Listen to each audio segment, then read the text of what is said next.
Hola, ¿cómo están? En esta ocasión vamos a hablar de la clase 6 de febrero 28 sobre funciones polinómicas.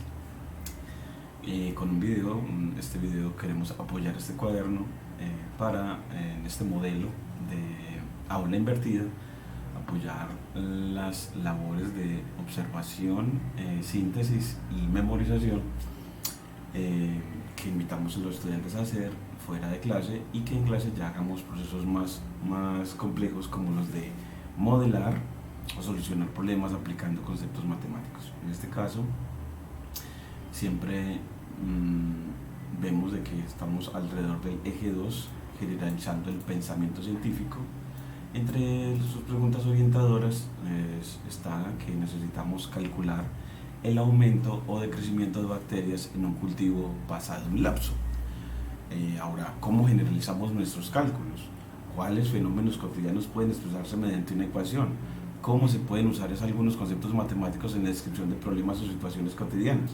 Entonces, esas son preguntas que tienen que ver con la modelación matemática. Preguntas como las de calcular el aumento o decrecimiento de una población de bacterias, preguntas como generalizar los cálculos alrededor del crecimiento de las bacterias para llegar a funciones que también modelen no solamente el crecimiento de bacterias, sino otros tipos de crecimientos poblacionales. Ahí también cuáles fenómenos cotidianos pueden expresarse mediante una ecuación. Entonces, como ver que hay muchos fenómenos cotidianos que pueden modelarse con ecuaciones y funciones, es decir, que pueden utilizarse instrumentos matemáticos para ayudar a describirlos, explicarlos y solucionarlos. Y cómo pueden usar conceptos matemáticos en la descripción de problemas o situaciones cotidianas. Entonces, el modelo pedagógico que seguimos es el de aula invertida. Este vínculo revisamos que nos funcione, que nos lleve efectivamente a esta infografía que nos habla sobre y qué es la clase invertida, o flipped classroom, o clase invertida, que es un enfoque pedagógico en el que la instrucción directa se refuerza fuera del aula y se utiliza el tiempo de clase para llevar a cabo actividades que impliquen el desarrollo de procesos cognitivos de mayor complejidad, en las que son necesarias la ayuda y la experiencia del docente. La finalidad es mejorar el proceso de enseñanza-aprendizaje realizando fuera del aula actividades de aprendizaje sencillas como observar, memorizar y resumir, y en el aula actividades más complejas como razonar, examinar, priorizar, argumentar, proponer, que requieren la interacción entre iguales y la ayuda del docente como persona facilitadora. Entonces, aquí también ponemos esta finalidad esta importante finalidad de este modelo pedagógico. Aquí está lo que es, y vamos a poner también cuál es su finalidad, la finalidad de él. Entonces aquí ponemos como pregunta en esta línea Markdown, cuál es su finalidad, el modelo pedagógico de aula invertida, y está pues que mejora el proceso de enseñanza, realizando fuera del aula actividades de aprendizaje sencillas, y en el aula, fuera del aula actividades de aprendizaje sencillas, y en el aula actividades más complejas como razonar, examinar, priorizar, argumentar, proponer, etcétera, que requieren de la interacción entre iguales y la ayuda del o de la docente como persona facilitadora. Bueno, entonces aquí el objetivo de aprendizaje pues es aprender a construir modelos sencillos y a resolver problemas cotidianos con funciones como modelos. El concepto de función, según Stewart, pues nos lo presenta inicialmente como una máquina, una función como una máquina, es decir, a la que le entran números x y le salen números f de x. A los que entran los llamamos preimágenes, y a los que salen los llamamos imágenes. También los llamamos a los que entran puntos y a los que salen valores de la función. Este es un diagrama pues de una función como una máquina, tomada del Stewart en la página 42, y si x está en el dominio de una función, Cuando X entra en la máquina, esta la acepta como una entrada apropiada y produce una salida f de x de acuerdo con la regla de la función. Así entonces una función tiene asociado el concepto de dominio, vamos, resaltémoslo en negrilla, en esta línea Markdown. Resaltar en negrilla es delimitar entre doble asteriscos, en estas también desarrollo de competencias en comunicación científica. Y cuando X entra a la máquina, esta la acepta como una entrada apropiada y produce una salida f de x de acuerdo a la regla de la función. Esa salida f de x hace parte de un conjunto llamado rango. Así pues, puede pensar el dominio como el conjunto de todas las posibles entradas y el rango como el conjunto de todas las posibles salidas. El rango como el conjunto de todas las posibles salidas. Entonces aquí vamos otra vez a delimitar entre doble asterisco para que quede en negrilla. Así se hace en lenguaje Markdown, en estas líneas Markdown de este cuaderno con núcleo Python. Y las funciones programadas en una calculadora son ejemplos de una función como una máquina. Esos son ejemplos. Por ejemplo, la tecla raíz cuadrada en la calculadora calcula esa función. Oprima la tecla, aquí le llamamos SQRT y le ponemos llaves para que nos traiga el símbolo de radical en este lenguaje LaTeX. Este ya lo borramos. Y o SQRT entre llaves X e introduzca la entrada X. Y bueno, vamos a ver que efectivamente lo podemos hacer aquí en estos cuadernos. Entonces podemos llamar import numpy np, que es una librería de cálculo numérico que nos trae las funciones, en particular la función raíz cuadrada. ¿Y cómo lo hace? Pues bueno, entramos a otra línea de código con el teclado, oprimiendo el atajo de teclado o shortcut B, de la letra B de below, para introducir una línea en el cuaderno abajo de donde estemos ubicados. Después sacamos la función np.sqrt. Recuerden que sqrt y tomamos un número menor que 0. Pues si tomamos un número menor que 0, por ejemplo el menos 4, él nos dice que no nos obtiene ningún resultado y nos dice que inválido valor encontrado en SQRT y nos devuelve solución, nos da una salida NaN. Entonces así pues eso nos dice que ese menos 4 no está en el dominio de la función, por eso X no es una entrada aceptable y la calculadora indicará un error, así como lo ha indicado acá.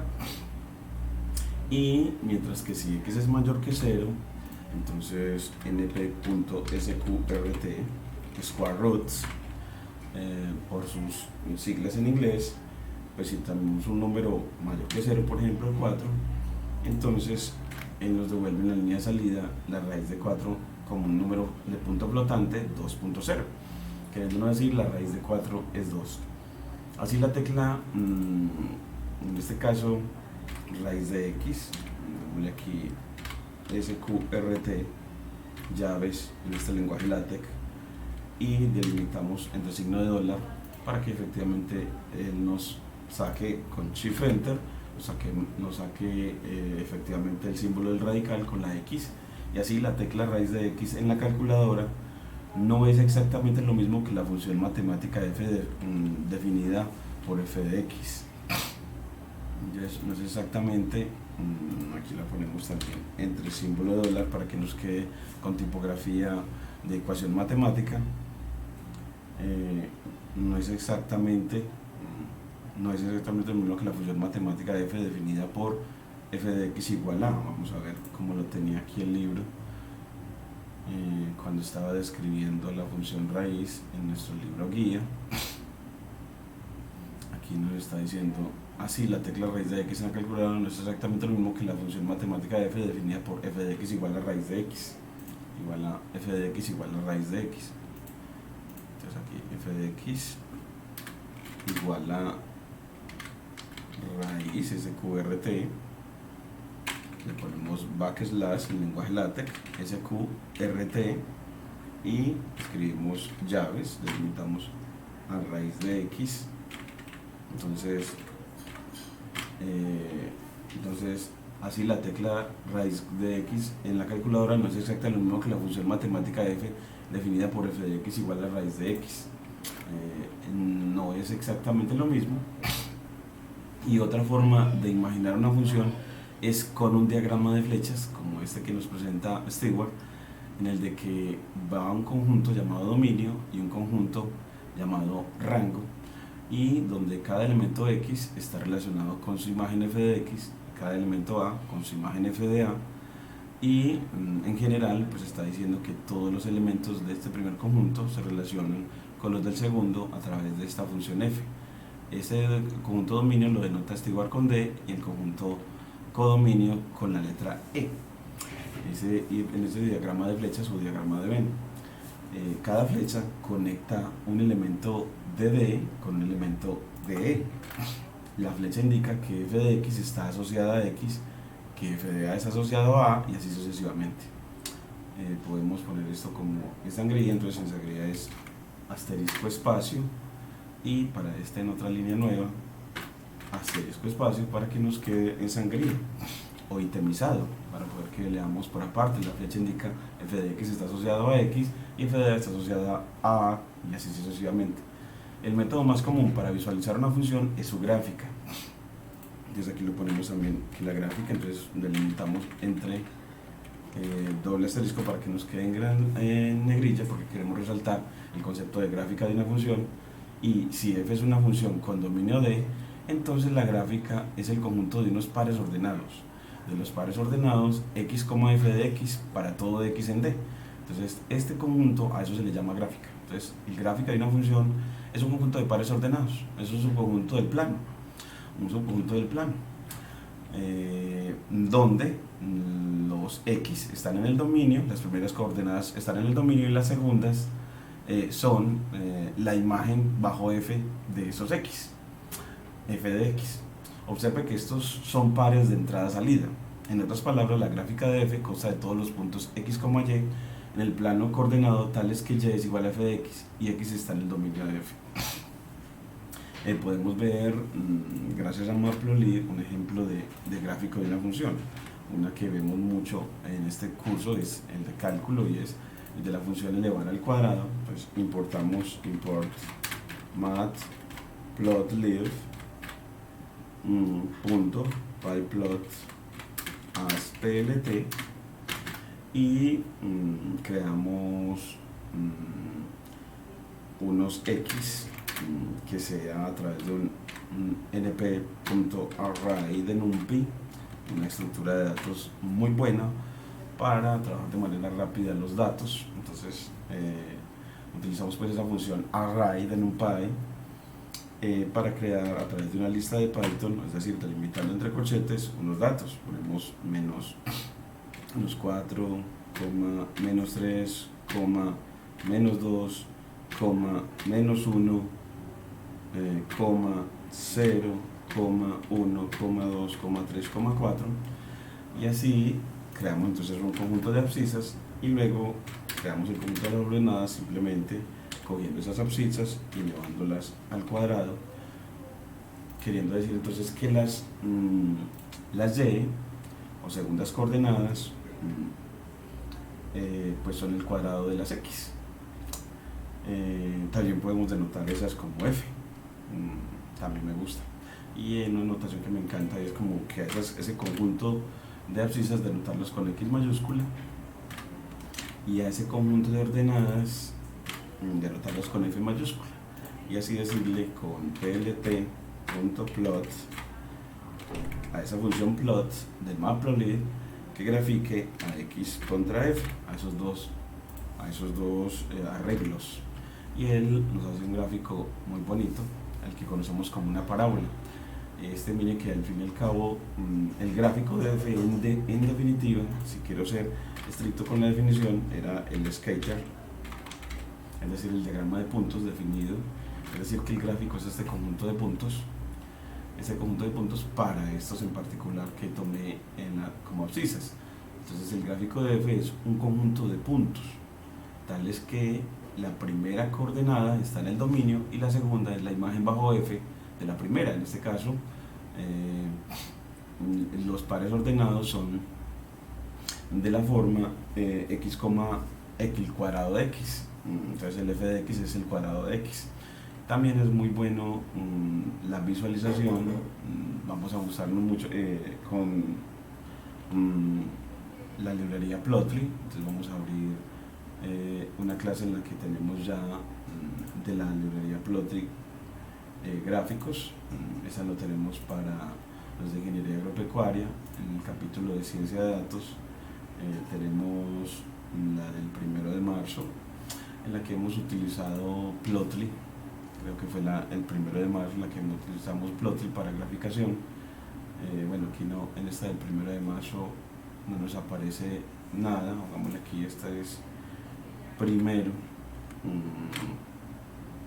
Esa es, miremos, está en 5 clase, quiz 1, marzo 8.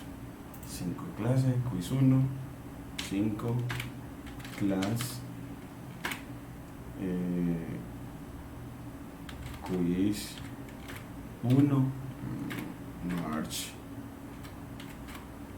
marzo 8, o sea que esta todavía no se da, y debemos de ir a la clase 4. Esa sí ya la tenemos en la clase, entonces clase 4 de marzo 1.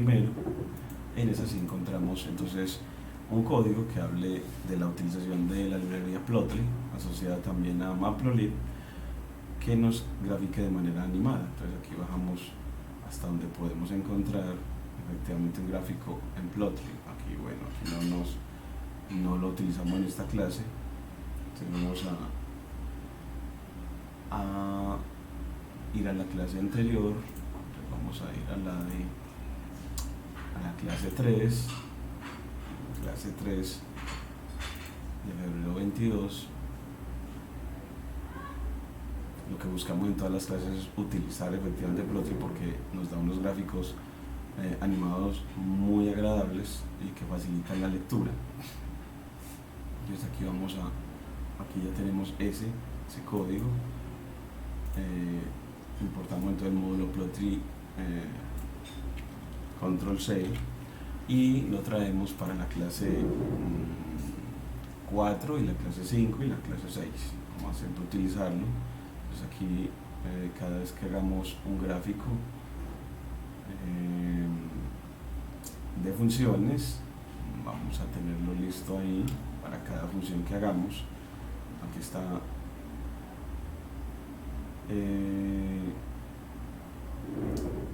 ahora la representación con Plotly.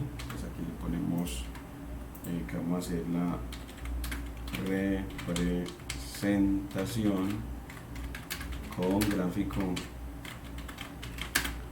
interactivo de Plotly,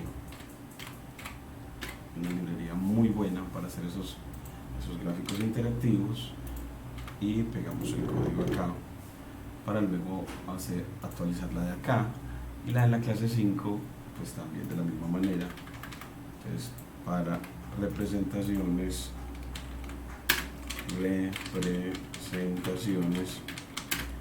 interactivas con Plotly. Entonces aquí le pegamos el código para que en cada clase tengamos ese código que nos provee esa facilidad de representaciones, y ya para este caso la traemos. Entonces aquí copiamos el código, pero la entrada va a ser una tabla que va a ser un data frame. Entonces ese data frame lo vamos a crear a partir de un diccionario. Entonces ponemos el diccionario que lo vamos a crear. Un diccionario de pandas de Python es una estructura de datos delimitada con llaves, y donde están parejas clave-valor separadas por coma, en donde la primera clave es el nombre de la columna. En este caso podría ser las X, y 2 puntos los valores serían los X, la otra pareja clave de valor serían las Y, y los valores serían las ordenadas Y. Y después ya creamos la tabla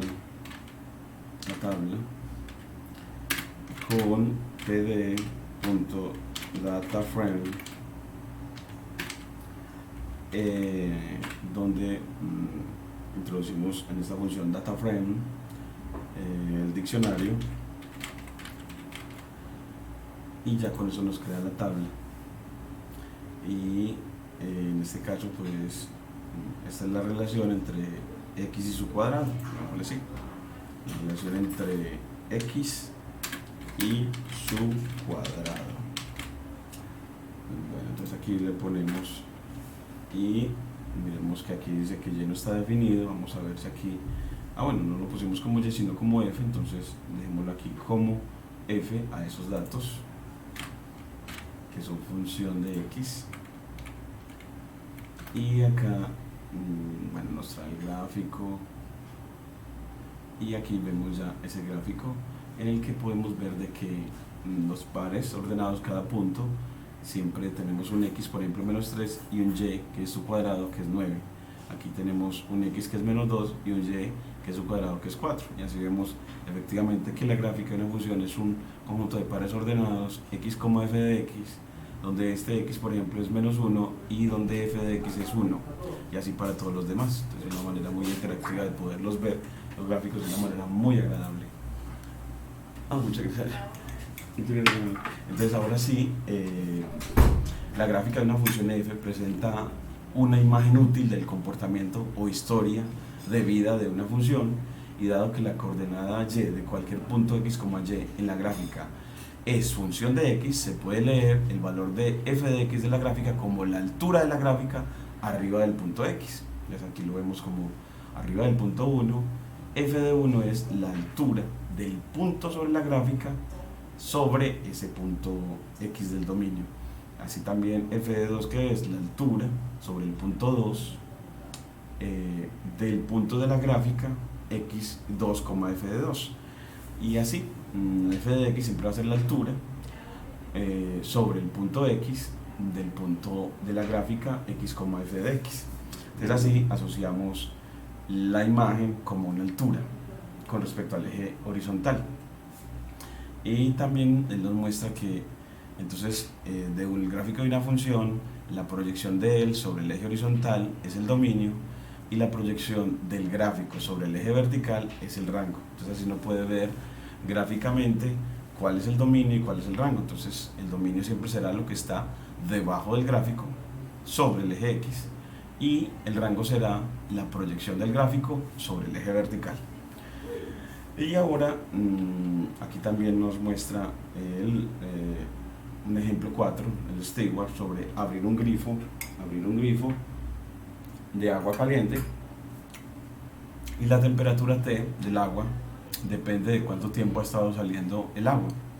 Dibuje una gráfica de T como una función de T que ha transcurrido desde que fue abierto el grifo. Entonces Stewart nos muestra ese gráfico, que vamos a incluirlo también acá. Nos muestra ese gráfico aquí más abajo, donde nos muestra esas aplicaciones, que nos lo muestra en la figura 11. Entonces la vamos a tomar con nuestra herramienta de recortes, y tomamos este gráfico que nos muestra la temperatura como función del tiempo, la temperatura T mayúscula como función del tiempo T minúscula.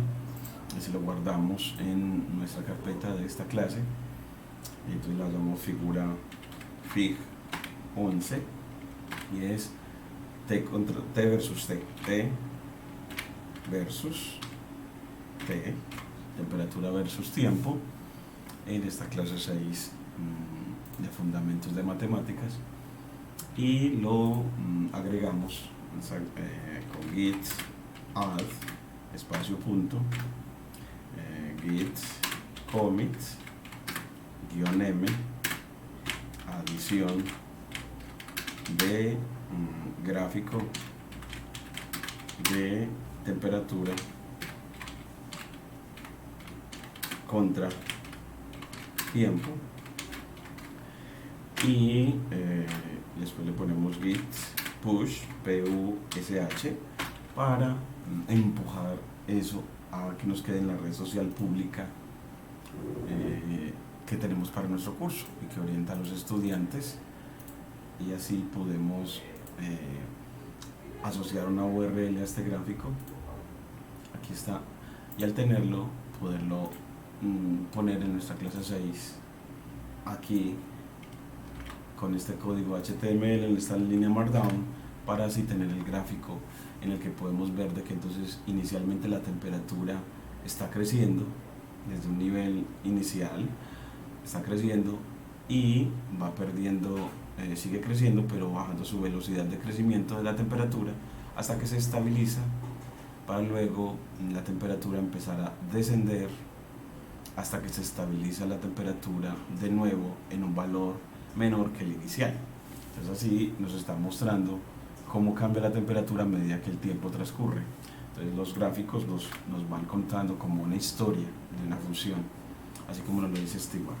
Y ahora está también una situación problemática discutida en clase y que queremos reafirmar a través de este video, que ayude entonces al estudiante a recordar, a observar, a volver a practicar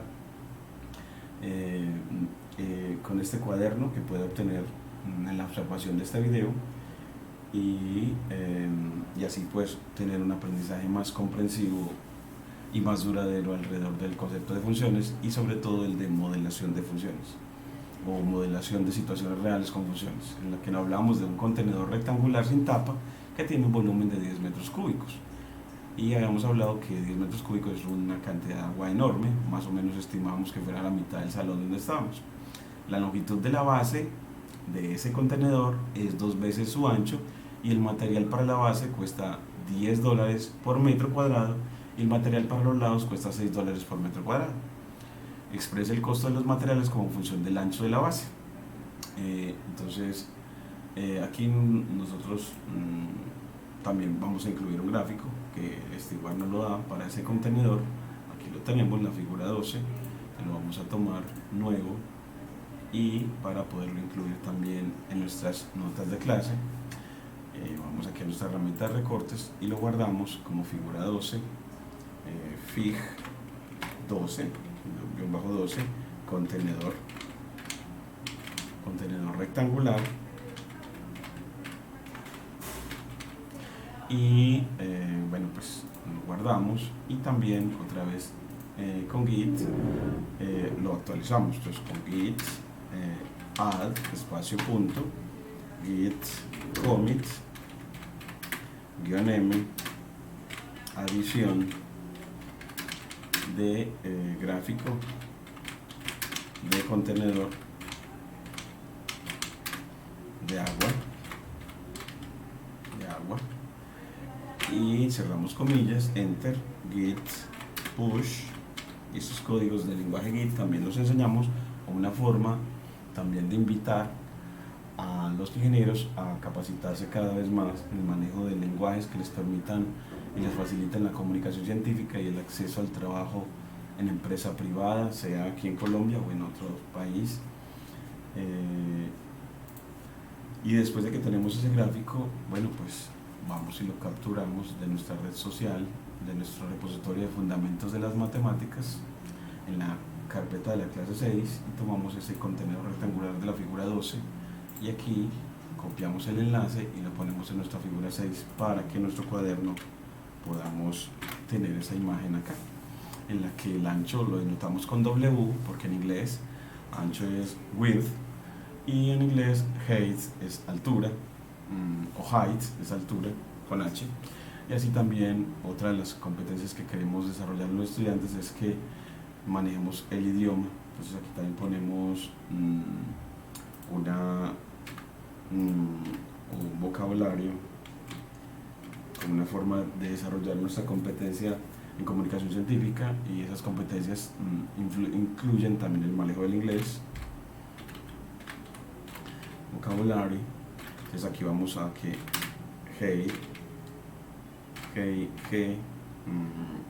HT es altura, HE y GHT, altura, y width,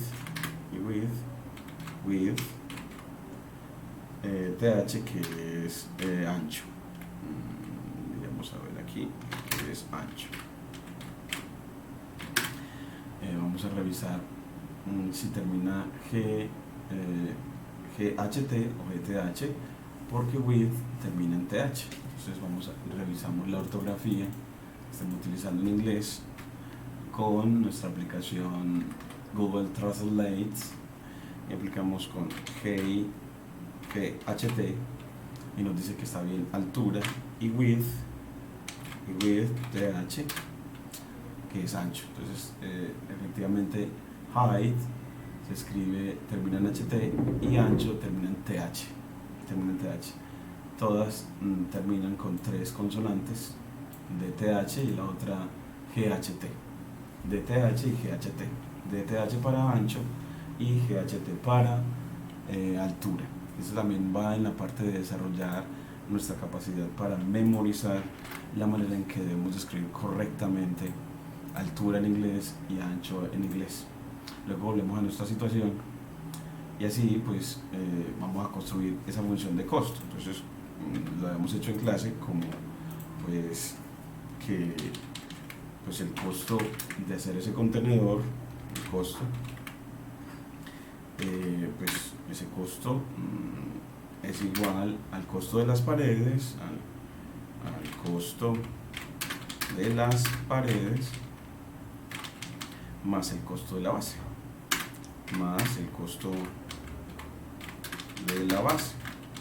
Entonces, si sumas todos los costos, tendrás el costo total. Entonces, aquí tendremos costo total, y para que así delimitado entre dobles signos de dólar nos quede como una ecuación, pongámosle entonces TEC, para decir que en esa ecuación matemática estamos incluyendo texto verbal, y aquí ponemos otra vez TEX, donde haya texto verbal delimitado con llaves, y aquí también donde hay texto verbal, entonces con TEX, llaves, y así él nos escribe de esta manera. Aquí nos faltó el backslash para que efectivamente sí funcione la función text de texto, y así nos dice el costo total es costo de las paredes más costo de la base, y con esa ecuación que es natural, no ver que pues si va a ser una caja que no tiene tapa, pues el costo de todo es el costo de las paredes más el costo de la base, y así el costo total lo vamos a entre doble signo de dólar escribir ese costo como pues el costo de las paredes, que es $6 por cada metro cuadrado multiplicado por el área de las paredes, y el área de las paredes, bueno, aquí lo ponemos como el costo por unidad de área, costo por unidad de área, que nos dijeron que era $6 por cada metro cuadrado, multiplicado por el área de todas las paredes, el área total de las paredes, y aquí ya, y el costo de la base, pues eso va a ser pues el costo por unidad de área, costo por unidad de área multiplicado por el área total de la base, área total de la base, y así ya tenemos entonces ya unas expresiones, y vemos que eso se multiplica el costo por unidad de área por el área total, porque por ejemplo si eso lo hacemos con un razonamiento inductivo para ver de que el costo por unidad de área se debe multiplicar por el área total para hallar el costo. Entonces, ¿y por qué? Porque si cuestan $6 por unidad de área por metro cuadrado, y tenemos un metro cuadrado, entonces será 6 por 1 el costo, serán $6 que nos cuesta. pero si son 2 metros cuadrados nos costará 12, 6 por 2, 12, o sea que será el costo por unidad de área por el área. En este caso el costo por unidad de área 6 por 2, 12. Entonces uno ve que efectivamente para obtener el costo tenemos que multiplicar costo por unidad de área por área total. Entonces aquí área lo ponemos con tilde en esta parte de contexto, aquí también con tilde, y como es una ecuación matemática, pues en este símbolo dólar pues ponemos \text text llaves para delimitar todo el texto verbal, y aquí también text para delimitar todo el texto verbal, y así de la misma manera para la otra, text para delimitar todo el texto verbal, y de la misma manera para dentro de los paréntesis text text, y delimitamos hasta terminar el texto verbal. Y miren cómo nos queda una presentación muy bonita en LaTeX de ese costo total como una suma de productos. Y luego pues otra vez con doble símbolo de dólar para ecuación centrada, escribimos entonces que ese costo va a ser el costo por unidad de área de las paredes, que es 6, por el área total de las paredes. Pues las paredes de esta caja en total van a ser, cada una tiene área H por 2, W por 2 y W por H por 2. Entonces eso nos quedaría H por 2W dos veces, entonces nos quedaría H por 2W por 2W dos veces eso, entonces nos quedaría 2, que multiplica todo eso, más 2 veces W por H, W por H, W por H, y así tendríamos el área total de las paredes, porque tenemos dos paredes rectangulares congruentes, dos pares de paredes rectangulares congruentes, una de área H por 2W y otra de área W por H. Así ya tenemos el costo total de las paredes, y ahora el costo por unidad de área, que es 10 por el área de la base, y la base es de área 2W por W, 2W, o sea 2W al cuadrado. El lenguaje LaTeX, ese cuadrado lo ponemos con el gorrito o la flecha hacia arriba y delimitamos el exponente entre llaves. Eso de aprender el lenguaje LaTeX, lo resalto, es aprender también a competencias comunicativas en las que las modelos, las ecuaciones, las podemos presentar en estas líneas Markdown a la comunidad científica. Luego, aquí ya nos va a quedar entonces en una nueva línea que el costo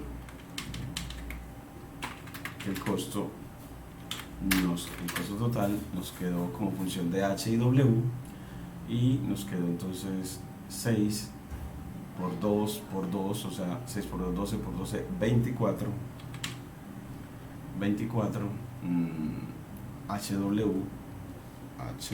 HW más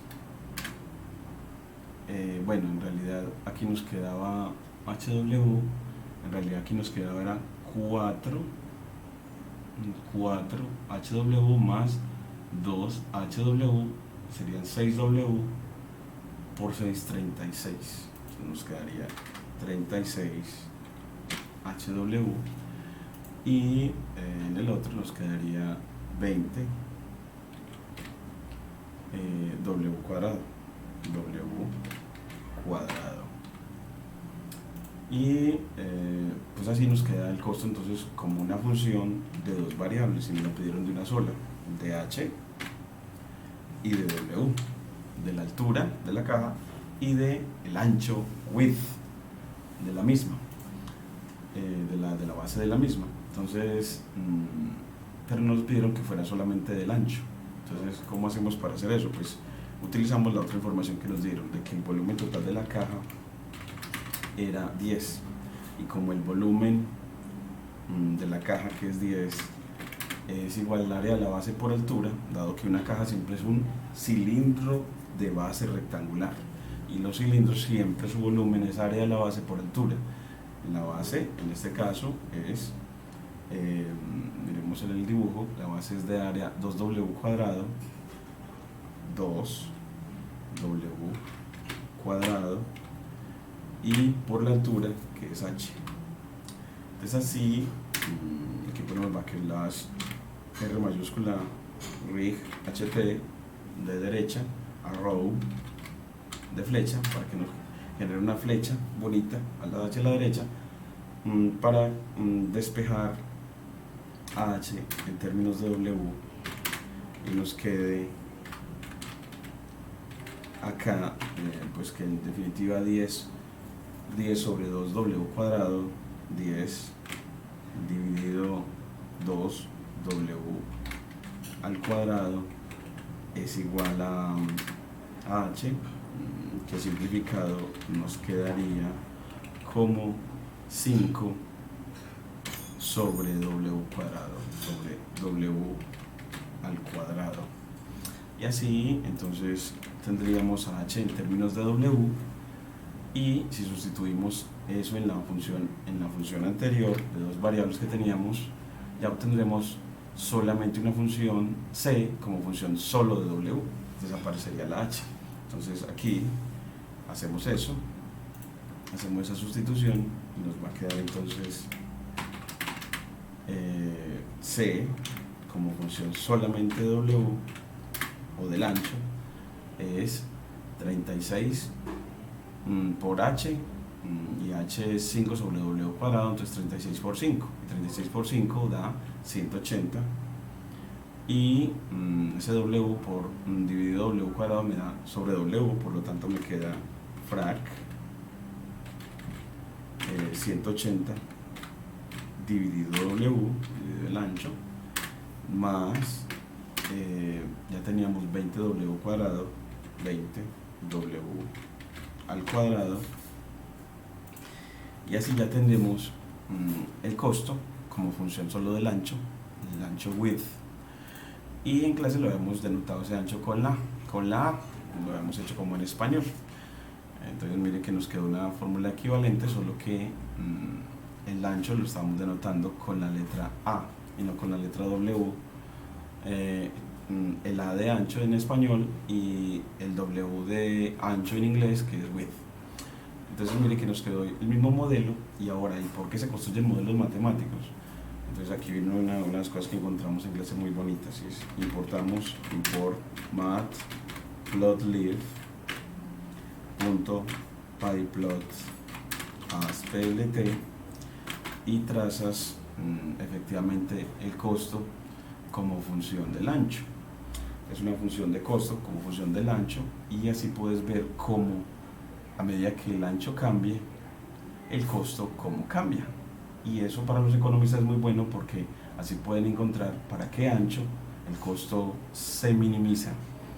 Para qué ancho el costo se minimiza, porque casi siempre se busca minimizar los costos. Entonces, cómo encontrar cuál es el ancho óptimo para minimizar los costos, y cuál es el más perjudicial, el que hace que el costo se haga más grande. Entonces aquí vamos a dar creamos unos anchos W grande con np.linspace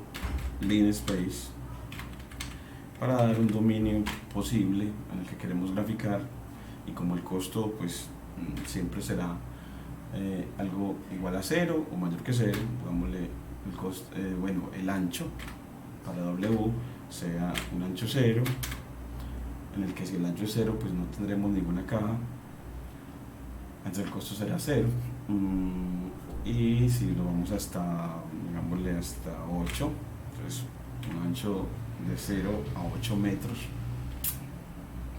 y creamos unos costos C. Ese line space, si no le especificas que nos va a crear 50 puntos en el intervalo 0,8, en 50 abscisas para hacer nuestro gráfico, y ese costo va a ser entonces según la función que hemos creado aquí. Entonces usted lo puede crear como una función lambda de Python, utilizando la función, la sentencia lambda de Python. Le dice cuál es la variable de la función, en este caso w, y bueno, dámosle aquí w, bueno, dámosle con w minúscula para la variable, y le escribimos efectivamente como está definido, pues como 180 dividido w más 20 por w al cuadrado. Recordemos que en Python multiplicar es con asterisco y elevar al cuadrado es con doble asterisco. Así nos queda definida la función. Entonces aquí, después de los dos puntos, definimos la función. Antes de los dos puntos decimos cuál es la variable independiente de la función, y antes del igual decimos cuál va a ser el nombre de la función. Le damos nombre a ella. Entonces así uno puede definir una función inicialmente sin nombre, ya después con el operador de asignación le da nombre. Esa es una forma de nombrar o crear funciones anónimas. Entonces cuando la creamos esa función,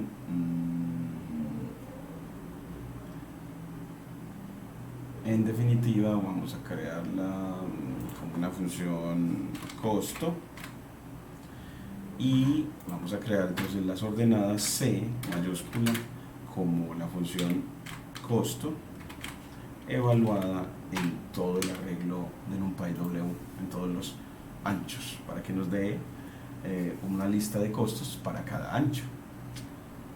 Así nos queda entonces, nos lo crea, aunque nos dice que hay una división por 0, y es porque tomamos este ancho de 0, y como en la función no podemos dividir por 0, pues pongámosle aquí 0.01 para que no nos genere ese problema. Y luego que tengamos eso, digámosle plt.plot, y digámosle que efectivamente grafique a los anchos contra los costos, y miren lo que sirve el gráfico. Entonces miren cómo nos muestra que efectivamente el costo va disminuyendo, y que más o menos para un ancho de menos de 1 tendremos el mínimo valor del costo. Entonces miren que es una función que va decreciendo, el costo va decreciendo con el ancho, y a medida que el ancho crece, empieza otra vez a crecer, pero de manera muy lenta, ese costo. Entonces, así podemos estimar más o menos un mínimo. El mínimo costo se va como para un ancho de 1. Entonces así concluir efectivamente que para un ancho de 1 efectivamente obtendremos un costo muy pequeño. Entonces sacamos una conclusión con triple numeral espacio, conclusión, aproximadamente con un ancho de 1 metro tendremos una caja o contenedor de costo más pequeño, una caja o contenedor de menor costo, porque ya cualquier otro costo menor o mayor va a redundar en un costo más grande. Entonces un ancho menor o mayor a 1 nos va a redundar en un costo mucho más grande, y eso hace que sea muy importante la modelación, porque eso no era visible desde que la situación fue planteada. Solamente cuando se graficó la función se vio que efectivamente era una curva con concavidad hacia arriba, en la que primero se veía un decrecimiento para luego un crecimiento, y entonces ya en el fondo del valle, en este valle, podemos ver que más o menos para un ancho de 1 efectivamente el costo es el mínimo, más o menos para 1. En realidad esta es una estimación gráfica, podemos hacerlo con el cálculo con el concepto de derivada, que es el concepto próximo en este curso. Y así pues las tareas para realizar en clase son, hubo una que fue muy bonita, y es una que tenía que ver con el texto de Stewart en sus ejercicios propuestos sobre modelación, y se pidió en clase hacer esta modelación del ejercicio 63 de la página 53, en la que aparece este gráfico y le dicen, hombre, pues modele, construya la función que modele el volumen en función de x de esta caja que se construye con esta lámina rectangular al cortar cuadrados de longitud x de sus esquinas, y así construir la caja de la derecha. Entonces, ese fue muy interesante hacerlo en clase. Ese es el ejercicio 63, ejercicio 63 de la página 73 del Stewart, sobre modelación, y lo hicieron muchos de los estudiantes, y quedamos en que hay que seguir trabajando en modelación, buscando estrategias para lograr esa capacidad para construir funciones matemáticas que nos ayuden a describir y a optimizar los procesos reales. Así pues, entonces les agradecemos mucho. En esta también ponemos tareas por fuera, en las que las tareas serán ver este video para observar esos procesos de presentación y utilización de esos cuadernos para la comunicación científica, memorizar los conceptos propios de una función, qué es función, cuáles son los elementos que la componen, el dominio, rango y regla de asignación, y sintetizar las ideas básicas alrededor de la modelación y todas estas temáticas. Y la evaluación, un punto de evaluación también muy bonito es siempre, por ejemplo, un punto como este, en el que se da una situación real y se le pide construir un modelo para solucionarla. Entonces aquí para la evaluación ponemos ejercicios como esos. Ese sería como el ejercicio 64, ejercicio 64 de la página 53 del Stewart, de la página 53 del Stewart, que es nuestro texto guía. Es de evaluación.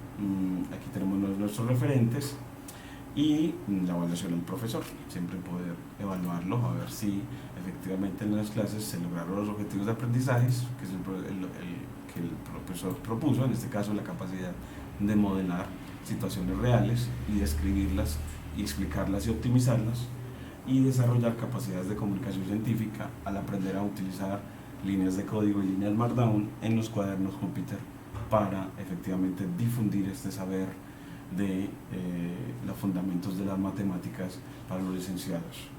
Muchas gracias.